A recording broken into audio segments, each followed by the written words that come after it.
성가대 찬양 감사드립니다. 오늘 우리는 기독교의 절기 가운데에서 대림절 첫째 주일로 예배를 드리고 있습니다. 오랜 전에는 대강절이라고도 했는데 그것은 바로 기다림의 절기입니다.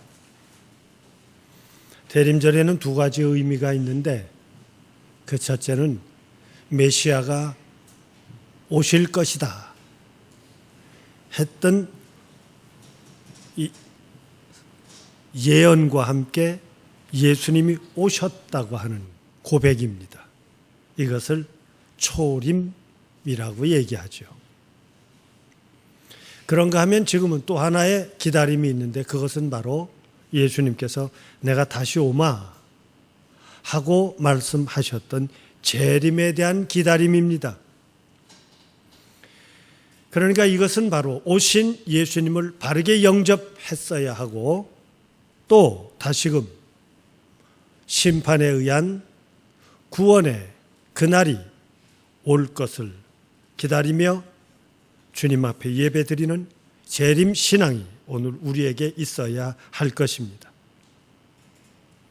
그래서 이 대림절에서의 구호가 있다면 세례 요한이 외쳤던 주의 길을 예비하라.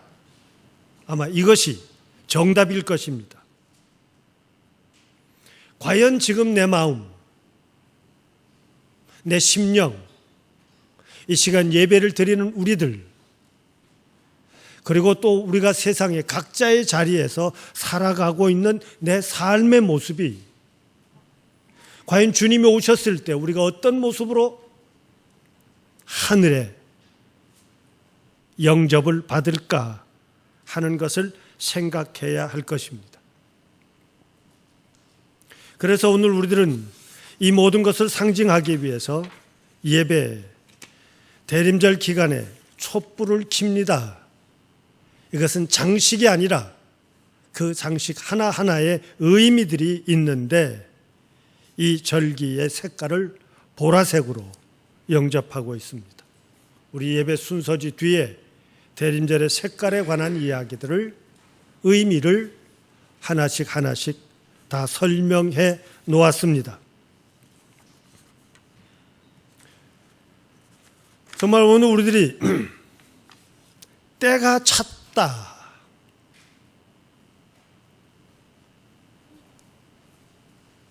흔히들 우리 이것을 D-Day라고 표현들을 하는데 때가 찼다. 이건 초대교회가 대림절에 의미를 붙일 때마다 그들이 외쳤던 구호였는데 이 때가 찼다고 하는 말의 의미에 대해서는 1세기의 유대 역사학자에 속하는 요세푸스라고 하는 사람의 글 속에서 그 의미를 한 줄로 이렇게 표현했습니다. 유대 사람들은 때가 찼다는 것을 이렇게 이해한 겁니다. 우리 민족 가운데 한 사람이 나와서 세상의 주인이 될 것이다.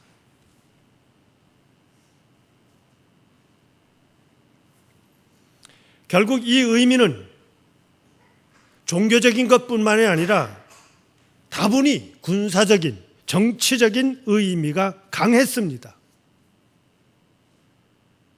오랜 기간 동안 이스라엘은 주변의 강대국에 의해서 지배를, 공격을, 위협을 당해왔기 때문에 당시에도 로마의 속국으로 있었던 그들이기 때문에 때가 찼다 하는 것은 하나님께서 이 세상을 확 뒤집어서 못된 것들을, 거짓된 것들을 힘이 제일 중요한 것이라고 생각하며 다수라고 하는 것이 굉장히 좋은 것으로 생각하며 진실을 짓밟던 모든 세력을 물리쳐 주실 것을 그들은 기다린 것입니다.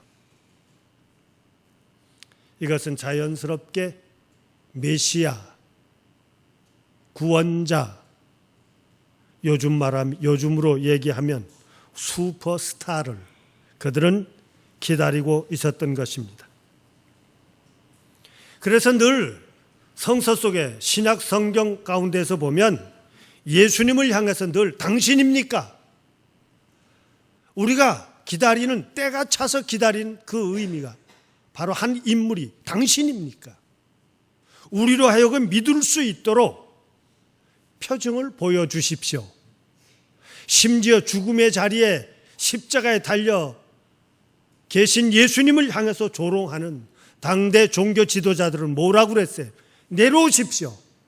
그러면 오늘 우리가 믿겠습니다. 라고까지 그들은 예수님을 향해서 늘 메시아냐 아니냐를 질문하고 있었습니다. 사도행전 5장 36절 이하에서 보면 예수님께서 부활하신 뒤 베드로와 요한이 성전에 기도하기 위해서 들어갈 때 그 성전 앞에 나면서부터 안진뱅이였던 거렁뱅이가 거지가 앉아 있었어요. 성전에 들어오며 나가는 사람들에게 뭔가 물질을 얻을 것을 생각하며 베드로와 요한에게 손을 내놓았습니다.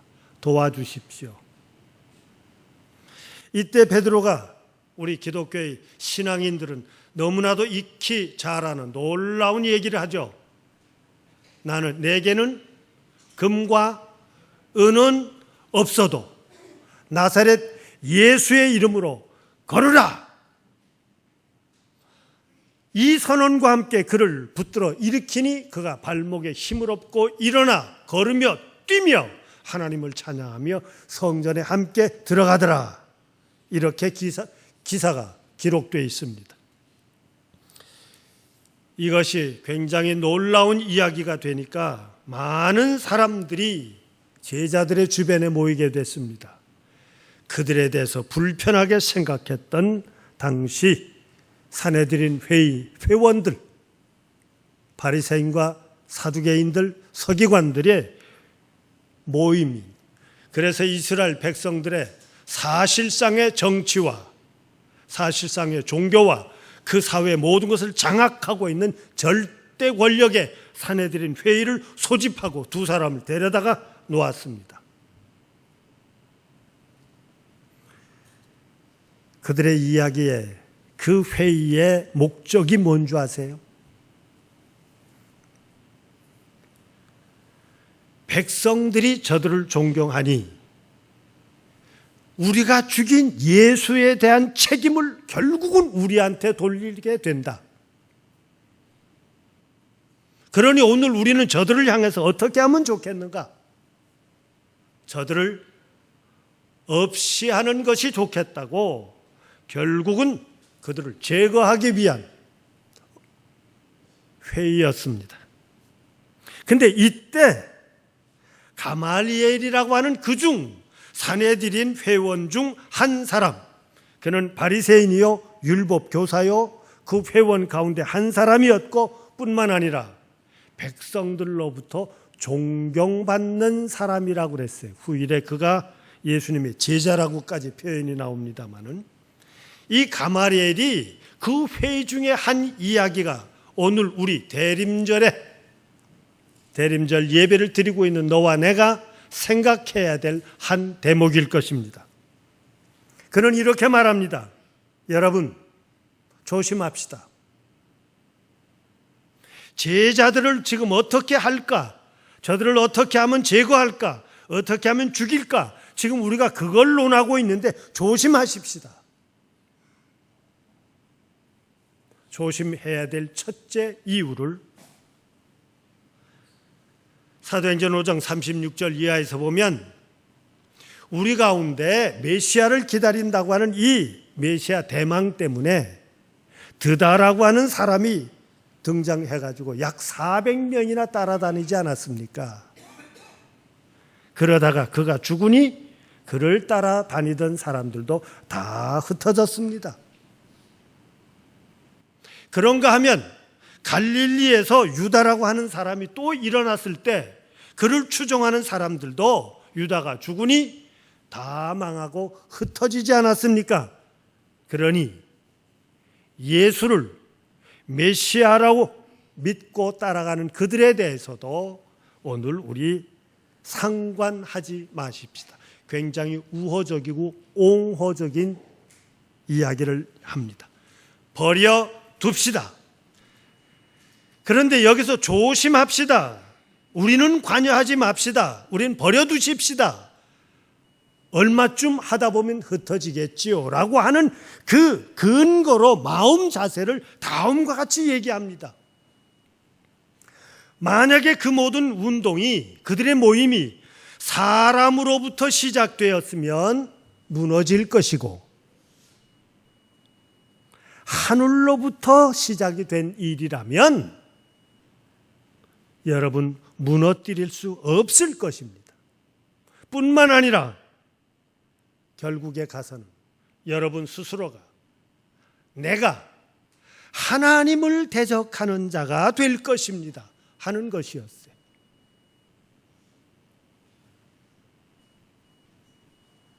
이 이야기는 대림절을 기다리고 있는, 예배를 드리는 오늘 우리 한 사람 한 사람의 신앙의 됨됨이 모습을 정확하게 볼 수 있는 기준이요, 눈입니다. 우리가 지금까지 살아왔던 모습이 내 뜻에 의한 것입니까? 하나님의 역사 앞에 오늘 우리들은 영광을 돌리며 그 말씀대로 살기 위해 하나님을 향하여, 하나님에 의하여, 하나님과 함께 이 세상을 사는 겁니까? 하는 질문이에요. 사람으로부터 시작된 것은 성공할 수가 없습니다. 성서에 처음부터 지금 마지막까지 오늘 우리에 이르기까지 전해지고 있는 것은 하나님으로부터 시작된 것이기에, 하나님에 의해서 끝이 날 것이기에 오늘 우리들은 하나님의 뜻대로 살아야 할 것입니다. 이것이 성서의 가르침이에요. 결국 사내들의 사도들을 채찍질하고 예수의 이름으로는 그 어떤 말도 하지 말라 하고 그들의 입을 봉하여 내보냈습니다. 그런데 사도행전을 기록한 누가는 주어 터진 제자들의 마음을 거기다가 기록해 놨어요. 예수님의 이름을 위하여 능욕받음을 기뻐하더라. 오늘 대림절 예배 참석한 교우 여러분, 이 기쁨이 있으시기를 바랍니다.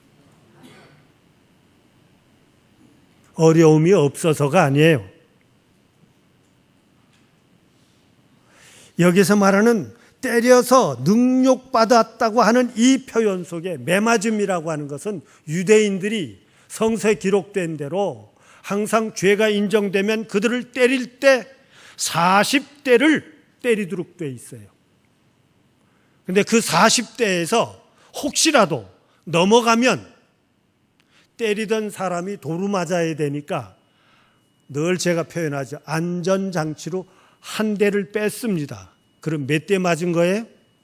39대를 맞아 상처가 난, 멍이 든, 신앙 때문에, 예수님을 메시아로 믿는다는 것 때문에, 이 시간까지 내 눈으로 보고 확신을 가진 것 때문에 그때는 두려워서 예수님의 말씀대로 다 살지 못했어도 그 예수님께서 부활하신 뒤 이것이었구나,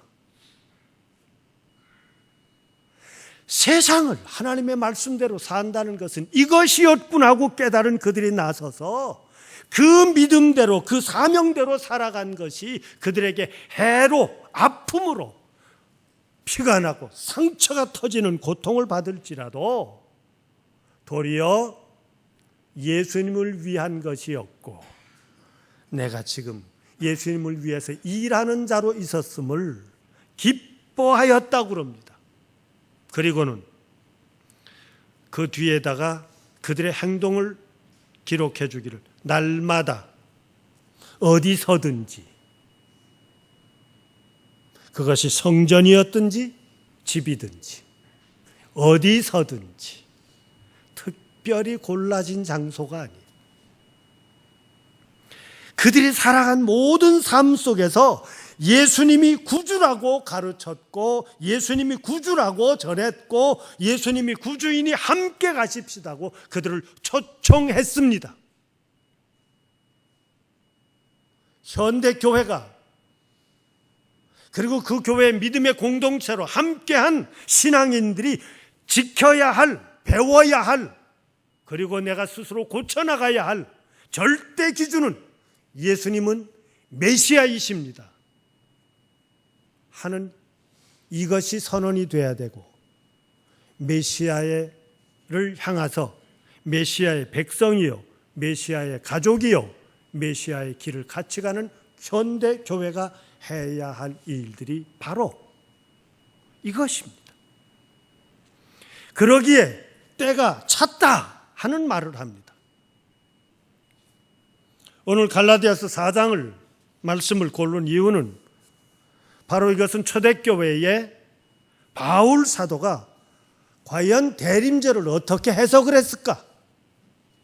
허광선 목사의 해석이 아닙니다. 초대교회가 예수님의 재림, 이 대림절에 대한 해석을 다음과 같이 했습니다. 그것은 하나님의 역사입니다 하는 게 첫째예요. 하나님의 역사. 오늘 하나님의 계획에 의한 것입니다. 사람에 의해서 결정된 것이 아니에요. 어느 순간부턴가 이 세상은 사람의 힘, 사람의 지혜, 사람의 논리에 의해서 이루어진다고 생각하기에 사람들의 모여진 그 힘에 의해서 역사들이 오고 가는 것을 우리는 수없이 경험해 보지 않았습니까? 그런데 중요한 것은 그 가운데 하나님이 정작 계시지 않다고 하는 거예요. 데모하는 저 중간에 그들을 막는 무리 가운데 하나님이 계시든가, 그것이 남의 일이라고 하면 오늘 우리 한 사람 한 사람이 내 지금 아픔 가운데 하나님을 향한 고백이 있고, 내 어려움 가운데서 과연 하나님의 뜻이 무엇인가를 적어도 질문이나 하고 있는가 하는 것입니다. 남다른 어려움과 고난을 겪는 수많은 사람들의 가장 첫째 질문은 하나님, 왜 나에게 해필이면? 하고 질문하는 그 질문을 오늘 우리는 이 땅의 생활을 살아가는 한 수없이 반복하며 던져야 할 질문이 될 것입니다. 그래서 하나님께서 인간이 되셔서 이 땅에 오셨습니다. 인간이 되셔서 여자에게서 나셨다. 그래서 저는 늘 이 대목을 해석할 때 하나님이 원하시는 인간, 하나님께서 과연 하나님을 기쁘시게 할 사람의 생활, 나는 이렇게 사는 것을 원한다고 하나님께서 직접 우리에게 사람이 되셔서 그것을 우리에게 보여주셨습니다. 이것이 나심이에요. 이것이 오늘 우리들이 예수님과 함께 예수님이시라면 하고 질문을 던지고, 지금 내 형편에 예수님이 계셨다면 어찌했을까? 그거 찾아가자는 것이 신앙 공동체의 일이요, 교회 일입니다. 그런데 중요한 것은 그 삶을 보이시기 위해서 당시의 율법 속에 태어나셨다는 겁니다.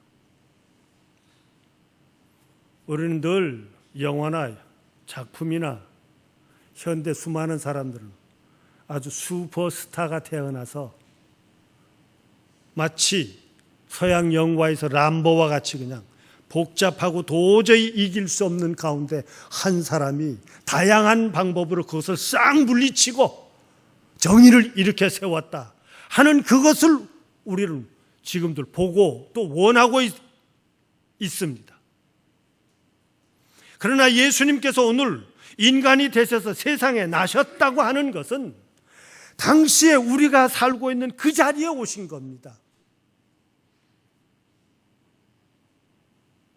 그 모습 속에 오신 겁니다. 내가 살고 있는 현실 속에 신이 인간이 되셔서 이 땅에 오신 겁니다. 그런데 어느 순간부터인가 이 땅에 계신 하늘을 알아보지 못한 거예요.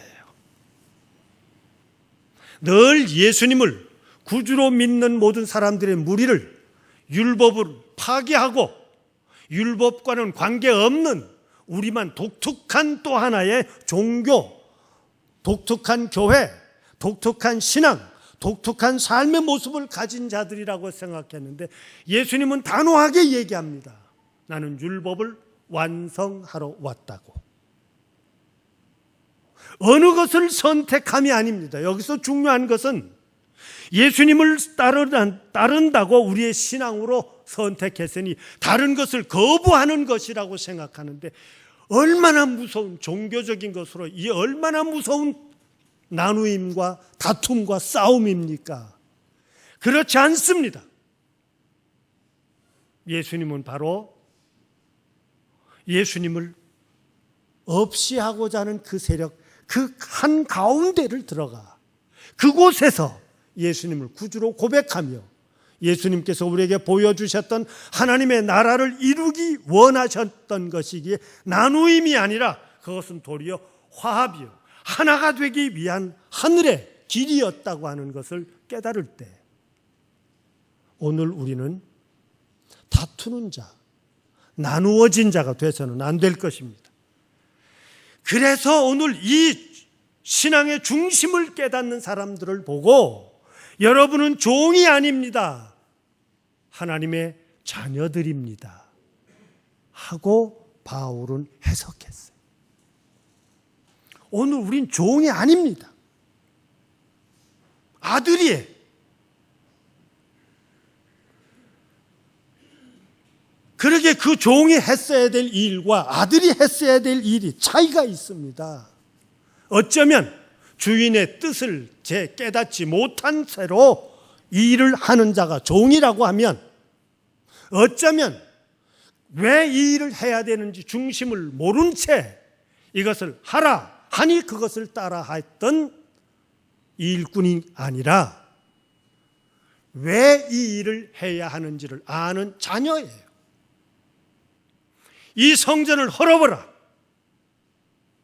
참 예수님의 선언은 결국 그 선언 때문에 돌아가실 수밖에 없는 조건 중 하나가 되지 않습니까? 누가 이 교회를 싸움터로, 누가 이 교회를 물질의 거래 장소로, 누가 이 교회를 나누임의 장소로, 누가 이 교회를 하나님이 계실 수 없는 교회로 만들었을까? 이걸 흔히 신학에서는 물질화, 교회를 지킨다고 하는 의미에서 제도화. 어느 순간인가 늘 우리가 가져야 될 질문은 과연 예수님이 원하셨던 신앙인들의 모임이 오늘 우리의 교회 모습일까? 늘 두려운 것은 아닐 거예요. 혹시라도 그 뜻과 반대되는 것은 아닐까 하는 것입니다. 이 교회가 가졌을 것은 그 어떤 세력 앞에서도 하나님의 아들 예수 그리스도는 구주이십니다 하는 이 진리를 들고 나설 수 있는 자로서의 끝까지 내가 죽음의 자리에 놓인다 할지라도 이 복음을 나는 포기하지 않고 살아간 자로서의 십자가를 지는 자의 삶이 오늘 우리에게 있어야 했을 것입니다. 그런데 웬걸요? 현대에 살고 있는 사람들은 어떻습니까? 과거보다 넉넉합니다. 분명한 것은 과거보다 자유롭습니다. 분명한 것은 내가 좋음과 싫음이 이제는 내 마음대로 표현할 수가 있었습니다. 그런데 이 자유가 아니라 어느 순간부터인지 우리들은 그 자유로움을 살고 있다는 우리가 쇠뇌당하는 세상을 살았다는 겁니다. 수많은 정보들, 다양한 이야기들, 얼마든지 오늘 우리들에게 쏟아지는 이 정보가 내 자유가 아니라 쇠뇌당한 가운데 진정 사람으로서 살아야 할 내 모습을 잊어버리고 오늘 우리 광고의 대표적인 건 뭡니까?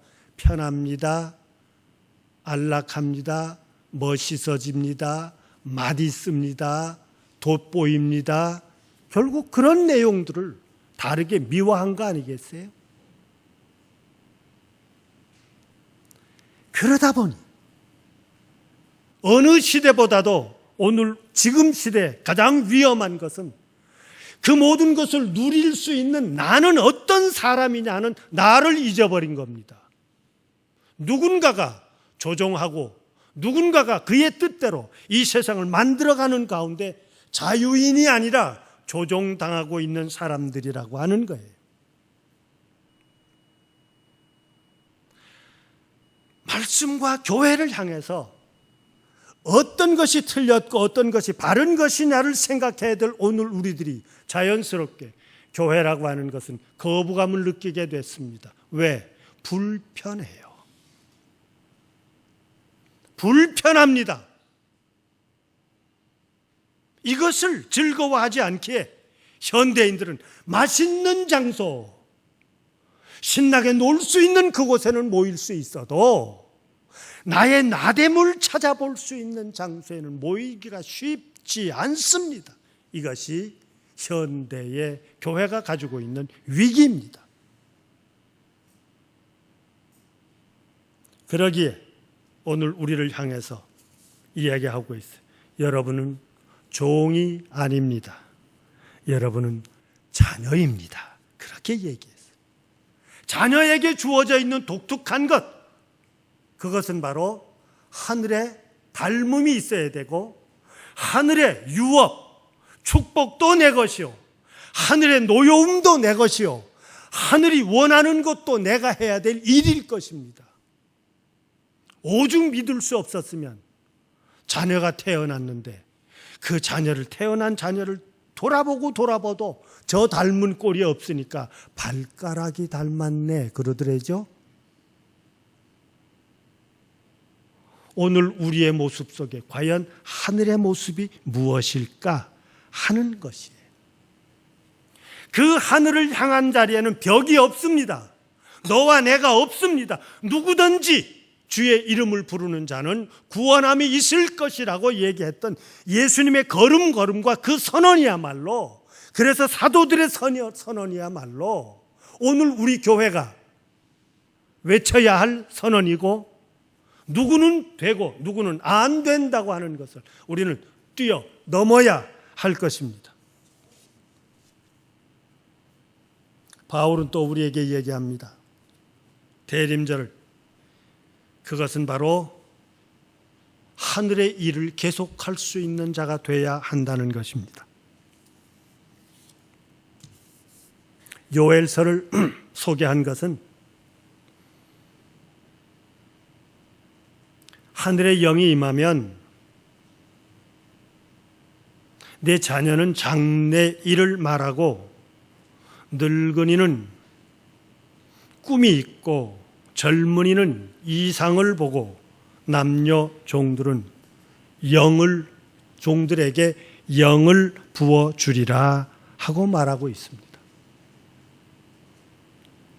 이건 남이 아니라 오늘 내가 어디에 자리에 있든 어리든 세상을 살 만큼 살아서 이젠 할아버지, 할머니라는 말을 듣는 것이 너무나도 당연하든 이제 세상을 살았으니 나는 더 할 것 없다, 이대로 그저 편안히 가면 된다 하는 것으로 족하게 생각할 수 있을런지 몰라도, 아니, 하나님의 영이 임하는 그 순간, 오늘 우리는 내가 어떤 모습으로, 내 연령이 어쨌든, 내가 소유한 것이 무엇이든, 내가 이 시간까지 어찌 살아왔든지 간에 지금도 해야 할 일들이 있음을 깨닫고 사는 겁니다.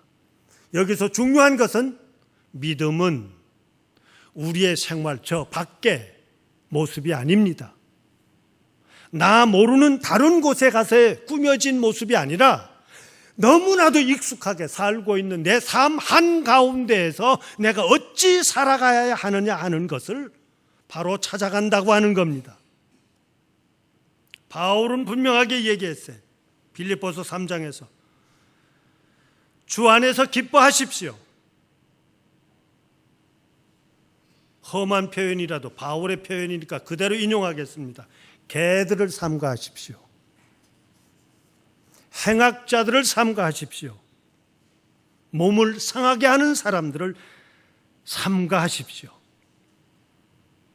그리고 예수님으로 자랑하고 오늘 하나님의 영으로 여러분 봉사합시다. 나 바울은 8일 만에 할례를 받은 사람이요, 이스라엘 족속 가운데 이스라엘 사람이요, 베냐민 지파요, 그들은 왕족이에요. 히브리인 중 히브리인이요, 율법으로는 바리새인이었고 열심으로 나는 흠이 없을 뿐만 아니라 유대교에 반대되었던 당시 예수를 메시아로 믿는 사람들에게 열심으로 그들을 박해했던 사람이다. 근데 이제 생각해 보니 그 모든 것은 똥이더라. 배설물처럼 버렸다. 왜? 하나님의 역사만이 진실함을 알았고 그 하나님이 인간 되셨고 그 인간 되심으로 오늘 우리는 나도 하늘의 역사에 반대된 자였으나 이제 그리스도를 위해서 난 죽어도 좋다. 매일매일 사는 삶이 하늘을 향해서 산다고 그는 이야기해주고 있습니다. 성령에 속한 사람이에요. 여기서 우리는 분명히 전제해야 될 것이 있습니다. 우리가 아침에 눈을 뜨며 하루 종일 살아왔던, 이 시간까지 살아왔던 내 계획들, 그것이 악령일 수도 있다는 겁니다. 하늘을 잊어버린 계획은 악한 겁니다. 근데 그것을 반대로 생각하십시다. 내가 살아왔던 모든 순간순간들이 성령일 수도 있다는 겁니다. 이 시간 예배에 참석한 교우 여러분, 이것이 바로 성령이 아니고는 이 자리에 올 수 없습니다. 성령의 역사가 아니고는 하늘을 기쁘게 할 수 없습니다.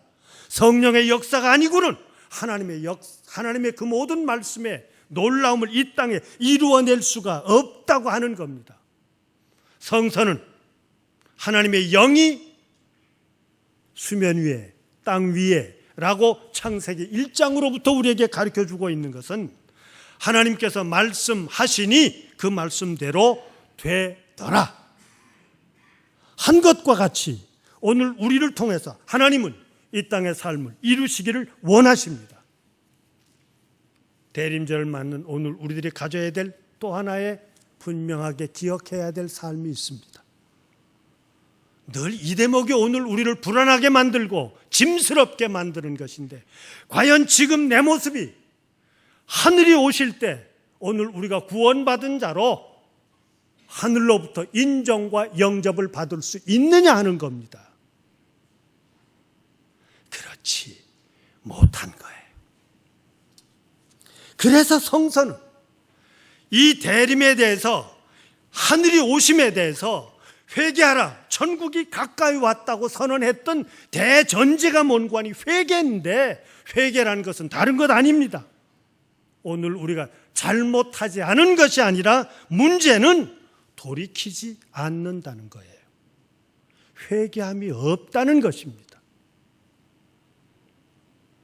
대림의 가장 중요한 것은 오늘 우리의 삶 속에서 이래서는 안 된다, 하늘을 향한 삶이라면 하며 그 구약의 첫 글자로부터 신약의 마지막 글자까지 오늘 우리에게 하나님의 나라, 하나님의 백성에게 주어졌던 그 약속을 붙들고 살아가는 자로서 오늘 우리의 잘못하지 않음이 아니라 수없이 잘못하는 가운데 가장 중요한 것은 돌이킬 줄 모른다는 것입니다.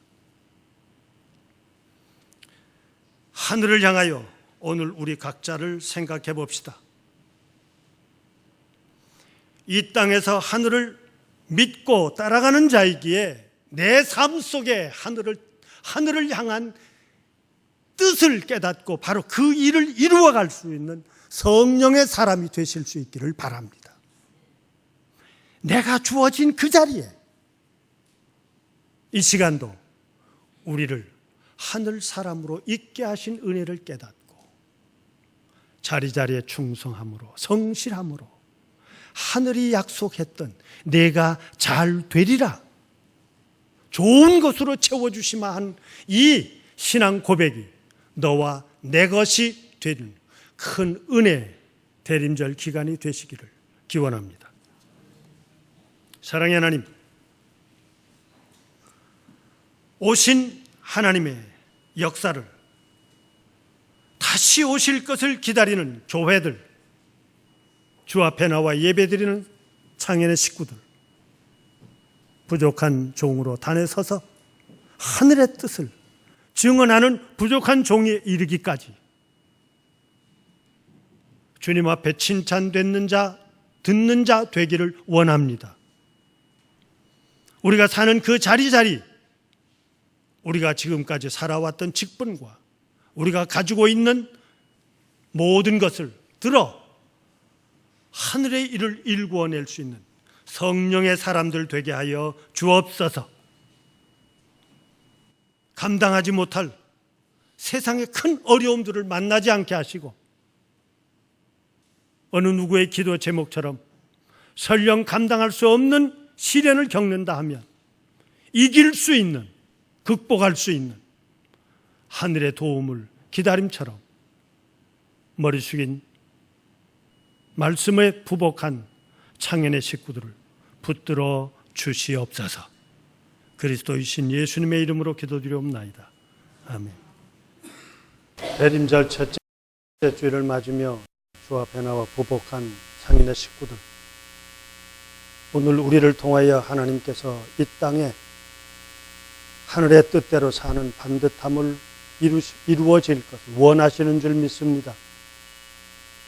예배드림이 그 첫째요, 이 땅을 향하여 하나님의 말씀을 선언함이 첫째요, 또한 오늘 우리들이 그 말씀대로 살아가고 실천해야 됨이 첫째임을 알고 오늘 내 가진 바를 물질로 주 앞에 예물로 바쳤습니다. 그 깨달음만큼 복되게 하여 주옵시며 실천할 수 있는 창현의 가족들 되게 하여 주옵소서. 그리고 그 깨달음만큼 세상 속에 하늘을 이루기 위해 헌신하고 봉사하는 데 함께하는 저희들 되게 하여 주옵소서. 또한 오늘 우리를 살라 하신 하나님, 이 땅에 살기에 모자라지 않게 하시고 하늘의 뜻을 이루기 위해 또 인색하지 않는 저희들 되게 하여 주옵소서.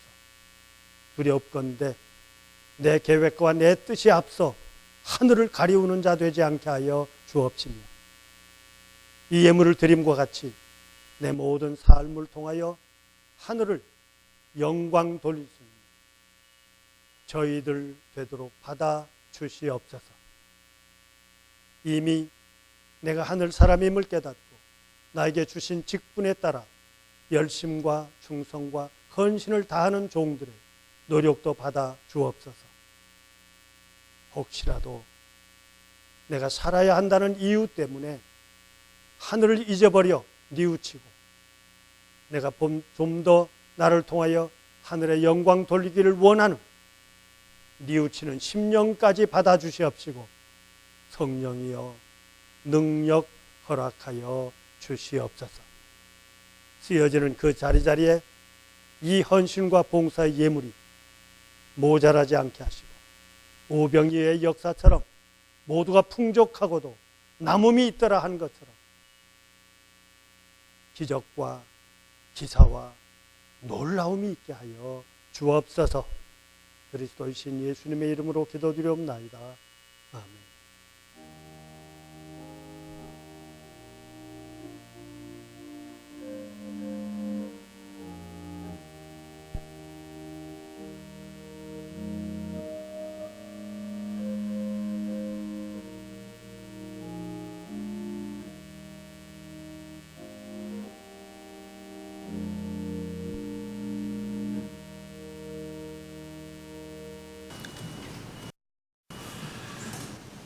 예배를 드리고 가정과 이 일터와 세상을 향하여 가기 위해 머리 숙인 교우들에게 신명기 31장 6절의 말씀으로 권면드립니다.